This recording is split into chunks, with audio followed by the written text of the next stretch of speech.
কার্যক্রম নিষিদ্ধ আওয়ামী লীগের ঘোষিত লকডাউন কর্মসূচি ঘিরে সর্বোচ্চ সতর্ক অবস্থানে আইনশৃঙ্খলা রক্ষা বাহিনী।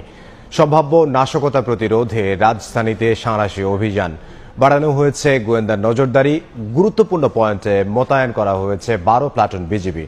জানমাল রক্ষায় প্রস্তুত থাকার কথা জানিয়ে ডিএমপি বলছে, নাশকতার চেষ্টা কঠোরভাবে দমন করা হবে। এরই মধ্যে গ্রেফতার হয়েছে 44 জন।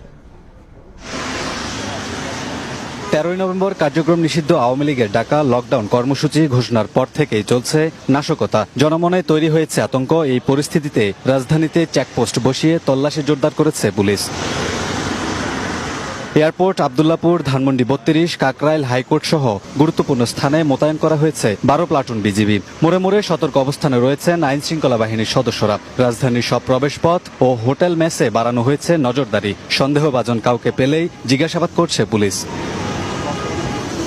জানমালের নিরাপত্তার স্বার্থে প্রস্তুত থাকার কথা জানিয়ে ডিএমপি জানিয়েছে, নাশকতার পরিকল্পনায় জড়িত সন্দেহে আওয়ামী লীগ ও সহযোগী সংগঠনের 44 নেতাকর্মীকে গ্রেফতার করা হয়েছে। এসব ঘটনা কারা ঘটিয়েছে বা কারা ঘটাচ্ছে আমরা তাদেরকে শনাক্ত করে আইনের আওতায় নিয়ে আসার জন্য কাজ করছি। ইতিমধ্যে বেশ কিছু গ্রেফতার হয়েছে ককটেল সহ। কেউ নাশকতা করার চেষ্টা করলে কঠোরভাবে দমনের হুঁশিয়ারি দিয়েছে পুলিশ। পুলিশের পাশাপাশি সেনাবাহিনী রয়েছে মাঠে, বিজিবি রয়েছে এবং বিভিন্ন গোয়েন্দা সংস্থা তারাও কাজ করছে।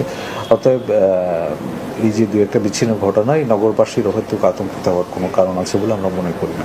লকডাউনকে ঘিরে নগরবাসীকে আতঙ্কিত না হওয়ার পাশাপাশি কাউকে সন্দেহ হলে আইন শৃঙ্খলা বাহিনীকে সঙ্গে সঙ্গে জানানোর অনুরোধ ডিএমপির।